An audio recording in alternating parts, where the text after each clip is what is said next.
दोस्तों, हिंदी सिनेमा में ऐसी बहुत सी अभिनेत्रियां हैं जिन्होंने अपनी फिल्म में शानदार अदायगी से हम सभी के दिलों को जीता है और साथ ही एक समय में इनके अफेयर्स को लेकर खूब चर्चाएं भी उठी और यही वजह थी कि उस समय की विभिन्न पत्र पत्रिकाओं में इनके अफेयर्स की खबरें रोज छपा करती थी। लेकिन हर काम का एक समय होता है। धीरे धीरे वही अभिनेत्रियां एक एक करके शादी करती चली गयी और किसी ने शादी के पहले तो किसी ने शादी के बाद फिल्मों से दूरियां बना ली और अपने पति के साथ रहने लगी। तो आइए आज हम जानेंगे हिंदी सिनेमा की 10 ऐसी अभिनेत्रियों के पतियों के बारे में। तो इस लिस्ट में हमारे पहले नंबर पर है रेखा। भले ही रेखा की उम्र आज 66 वर्ष की हो चुकी हो, लेकिन अपनी इस उम्र में भी नई अभिनेत्रियों को अपनी खूबसूरती के मामले में टक्कर देती नजर आती हैं। रेखा का पूरा नाम है भानु रेखा गणेशन।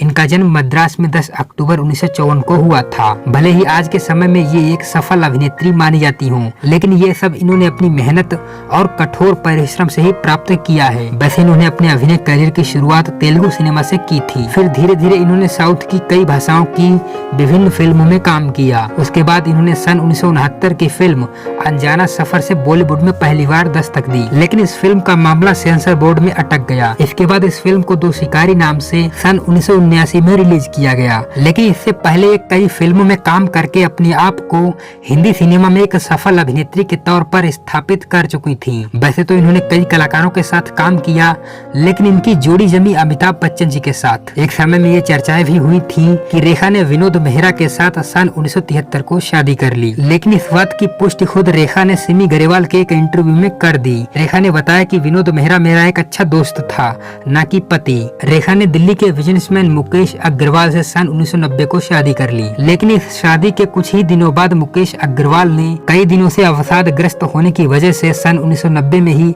आत्महत्या कर ली। आपको बता दें, आज के समय में रेखा मुंबई में अपने बांद्रा वाले घर में रहती हैं। इस लिस्ट में हमारे दूसरे नंबर पर है टीना मुनीम। इन्होंने सन 1978 की फिल्म देश परदेश में सुपरस्टार देवानंद के साथ सिनेमा की पहली फिल्म में काम किया। इसके बाद इन्होंने कर्ज, मनपसंद, लूट मार, आपके दीवाने, रॉकी और इंसाफ, मैं करूंगा जैसी कई फिल्मों में काम किया। टीना मुनीम अभिनेता संजय दत्त के साथ काफी लंबे समय तक लिव इन रिलेशनशिप में भी रहीं, लेकिन फिर ये दोनों अलग हो गए क्योंकि उसी समय संजय दत्त ने अपने आप को ड्रग में इतना डुबो लिया था कि उन्हें अपने कैरियर और अपने बारे में कुछ भी नहीं पता था। इसी वजह से ये दोनों अपने अपने रास्ते हो गए। इसके बाद टीना का रिश्ता राजेश खन्ना के साथ शुरू हुआ, लेकिन जब बात शादी तक पहुंची तो राजेश खन्ना जी पहले से ही शादीशुदा थे और राजेश खन्ना ने टीना से शादी करने के लिए डिम्पल कपाड़िया को तलाक नहीं दिया। इसी वजह से टीना का ये रिश्ता भी खत्म हो गया। इसके बाद टीना मुनीम ने सन 1991 में बिजनेसमैन धीरूभाई अंबानी के बेटे अनिल अंबानी के साथ शादी के बंधन में बंध गयी। टीना और अनिल अंबानी की शादी से आज के समय में इनके दो बेटे हैं, जय अनमोल और जय अंशुल। इस लिस्ट में हमारे तीसरे नंबर पर है गायिका और अभिनेत्री सलमा आगा। वैसे तो सलमा आगा मुख्य रूप से पाकिस्तानी गायिका और अदाकारा हैं, लेकिन इन्होंने हिंदी सिनेमा में भी कई फिल्मों में अपनी मधुर गायकी और अदाकारी के जलवे बिखेरे हैं, इसीलिए इनका नाम हिंदी सिनेमा में भी दर्ज है। इन्होंने हिंदी की अपनी पहली फिल्म निकाह से पहली बार दस्तक दी। इसके बाद इन्होंने सलमा, कसम पैदा करने वाले की, ऊंचे लोग, जंगल की बेटी, महावीरा, पति पत्नी और तवायफ जैसी फिल्मों में काम किया। इन्होंने पाकिस्तानी एक्टर जावेद शेख से शादी की, जिनके साथ इन्होंने कई बॉलीवुड की फिल्मों में काम किया, लेकिन जल्द ही सलमा आगा और जावेद शेख का तलाक हो गया। इसके बाद सलमा आगा ने सन 1989 में पाकिस्तानी स्क्वैश प्लेयर रहमत खान से शादी की, जिससे इनके दो बच्चे हुए, बेटा हैदर अली खान और बेटी यारा खान। लेकिन सलमा और रहमत खान का रिश्ता भी सन 2010 में तलाक में बदल गया। इस लिस्ट में हमारे चौथे नंबर पर है विजेता पंडित। इन्होंने अपने अभिनय करियर की शुरुआत राजेंद्र कुमार साहब की फिल्म लव स्टोरी से की थी, जिसमें ये राजेंद्र कुमार साहब के बेटे कुमार गौरव के साथ नजर आई। आपको बता दें, विजेता पंडित की बड़ी बहन सुलक्षणा पंडित भी हिंदी सिनेमा में एक अभिनेत्री और गायिका रह चुकी हैं, और वहीं इनके भाई जतिन ललित हिंदी सिनेमा के श्रेष्ठ संगीतकार। विजेता पंडित ने फिल्म लव स्टोरी के बाद जीते हैं शान से, दीवाना तेरे नाम का, जलजला, प्यार का तूफान, कभी खुशी कभी गम इत्यादि फिल्मों में काम किया। विजेता पंडित की शादी सन 1990 में आदेश श्रीवास्तव से हुई, जो कि म्यूजिक कंपोजर और एक गायक थे। इस शादी से इनके दो बेटे हुए, अभितेश श्रीवास्तव और अनिवेश श्रीवास्तव। लेकिन दुख की बात यह है कि 5 सितंबर सन 2015 को आदेश ने ब्लड कैंसर की भयंकर बीमारी के चलते अपने बच्चों और अपनी पत्नी को अकेला छोड़ दिया।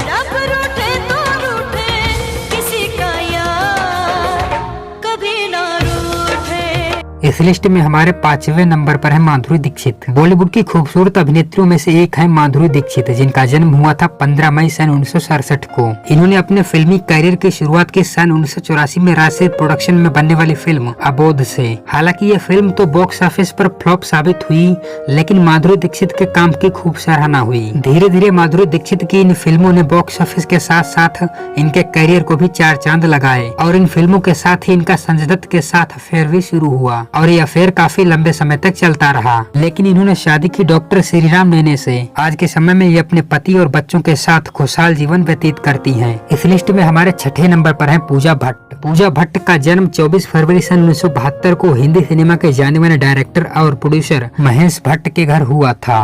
इन्होंने मात्र 17 वर्ष की उम्र में ही सन 1989 में फिल्म डैडी में काम किया, जिसे इनके पिता महेश भट्ट ने ही डायरेक्ट किया था। इसके बाद इन्होंने दिल है कि मानता नहीं, सड़क, प्रेम दीवाने, जानम, जुनून, पहला नशा, तड़ी पार, अंगरक्षक और बॉर्डर जैसी फिल्मों में काम किया। इन्होंने सन 2003 में मनीष मखीजा से शादी की, लेकिन सन 2014 में ये दोनों अलग हो गए। पूजा भट्ट आज भी अपने करियर को लेकर सक्रिय हैं, क्योंकि सन 2020 में रिलीज फिल्म सड़क 2 में इन्होंने काम किया है। इस लिस्ट में हमारे 7वें नंबर पर है रूपा गांगुली। इन्होंने अपने अभिनय करियर की शुरुआत तो बंगाली फिल्मों से की थी, लेकिन पहली बार ये नजर आई हिंदी के महाभारत धारावाहिक में, जिसमें इन्होंने द्रौपदी के किरदार को जीवंत कर दिया और यही वजह है कि लोग आज भी इन्हें द्रौपदी के नाम से ही जानते हैं। वैसे आपको बता दें, इन्होंने महाभारत धारावाहिक के बाद हिंदी की कई फिल्मों में काम किया, जिनमें बाहर आने तक, प्यार का देवता, सौगंध और विरोधी जैसी फिल्में शामिल हैं। लेकिन इन सभी फिल्मों के किरदार महाभारत धारावाहिक में निभाए गए द्रौपदी के किरदार को टक्कर नहीं दे पाए। इन्होंने मैकेनिकल इंजीनियर ध्रुव मुखर्जी से सन 1992 को शादी की, लेकिन ये शादी सन 2006 में टूट गई और दोनों अलग हो गए। इस लिस्ट में हमारे 8वें नंबर पर है भाग्यश्री। भाग्यश्री ने अपने फिल्मी करियर की शुरुआत सलमान खान साहब की 1989 की फिल्म मैंने प्यार किया से की थी, जो कि एक सुपरहिट फिल्म साबित हुई। इसके बाद इन्होंने कैद में बुलबुल, त्यागी, पायल, घर आया मेरा परदेसी जैसी फिल्मों में अभिनय किया, लेकिन जल्द ही ये फिल्मों से दूर हो गयी और अपने सहपाठी और प्रेमी हिमालय दसानी से शादी कर ली। फिल्म कैद में बुलबुल और पायल में ये अपने पति हिमालय के साथ ही नजर आई। हिमालय और भाग्यश्री की शादी से आज के समय में ये एक बेटे और एक बेटी की मां बन चुकी हैं और साथ ही साथ फिल्मों में वापसी और टेलीविजन सीरियल में भी काम करती रहती हैं। इस लिस्ट में हमारे 9वें नंबर पर है संगीता विजलानी। संगीता भी 80 और 90 के दशक की बेहद खूबसूरत और चर्चित अभिनेत्री रह चुकी हैं। इन्होंने मात्र 16 वर्ष की उम्र से ही मॉडलिंग करनी शुरू कर दी थी, जिस दौरान इन्होंने निरमा और पॉन्ड्स के कई ऐड भी किए। इन्होंने सन 1980 में मिस इंडिया का खिताब जीता। अब ये तो हम सभी जानते हैं कि मिस इंडिया को फिल्मों में चांस तो मिल ही जाता है और ठीक ऐसा ही हुआ। इन्होंने सन 1988 की फिल्म कातिल से हिंदी सिनेमा में पहली बार दस्तक दी, जिसमें इनके हीरो रहे आदित्य पंचोली। इस फिल्म के बाद संगीता विजलानी ने त्रिदेव, गुनाहों का देवता, हातिम ताई, जुर्म, योद्धा जैसी फिल्मों में काम किया। संगीता और सलमान के रिश्ते को तो हर कोई जानता है। दरअसल इस रिश्ते की शुरुआत उसी समय हो गई थी जब संगीता विजलानी मॉडलिंग किया करती थी। यह रिश्ता सन 1986 से लेकर सन 1996 तक चला, लेकिन अंत में संगीता विजलानी ने सन 1996 में ही भारतीय क्रिकेटर मोहम्मद अजहरुद्दीन से शादी कर ली और फिल्मों को हमेशा हमेशा के लिए छोड़ दिया। लेकिन संगीता और मोहम्मद अजहरुद्दीन की यह शादी भी टिक ना सकी और दोनों सन 2010 में अलग हो गए। आज के समय में संगीता विजलानी इंस्टाग्राम पर काफी सक्रिय रहती हैं, जिनके 4 लाख से भी अधिक फॉलोअर्स हैं, जिनकी संख्या काफी तेजी से बढ़ रही है। फाइनली इस लिस्ट में हमारे अंतिम नंबर पर है नीलम कोठारी। इनका जन्म 9 नवंबर 1969 को हांगकांग में हुआ था। इन्होंने अपने फिल्मी करियर की शुरुआत की थी सन 1984 की फिल्म जवानी से, लेकिन ये फिल्म बॉक्स ऑफिस पर बुरी तरह से फ्लॉप साबित हुई। इसके बाद सन 1986 में आई फिल्म इल्जाम ने इन्हें पहचान दिला दी। ये फिल्म सफल तो रही ही, इसके साथ ही इन दोनों की केमिस्ट्री को लोगों ने खूब पसंद किया। नीलम ने गोविंदा के साथ फर्ज की जंग, विल्लू बादशाह, जोरदार, खुदगर्ज, हत्या और ताकतवर जैसी फिल्मों में काम किया। आंखें मत दिखाओ, तुम इस महान देवी के चरणों की धूल भी नहीं हो भाभी। ज्योति, मुझे मेरे ही घर में बेइज्जत करने की कोशिश मत करो, समझी? बेइज्जती तो उसकी होती है निशा जिसकी कोई इज्जत हो। नीलम कोठारी की शादी साल 2000 में बैंकॉक के ऋषि सेठिया से हुई, लेकिन किसी कारणवश ये शादी अल्पकालिक ही रही और फिर 24 जनवरी सन 2011 को इन्होंने टीवी अभिनेता समीर सोनी से फिर से विवाह किया। आज के समय में ये अपने पति समीर के साथ ही रहती हैं। तो दोस्तों, ये थे हिंदी सिनेमा के चर्चित और खूबसूरत अभिनेत्रियों के पति। आपको ये वीडियो कैसी लगी, प्लीज अपनी राय हमें कमेंट बॉक्स में जरूर दें और साथ ही साथ इस चैनल को सब्सक्राइब करके इस वीडियो को लाइक और शेयर भी कर दें। तो दोस्तों, मिलते हैं अगले वीडियो में, तब तक के लिए नमस्कार।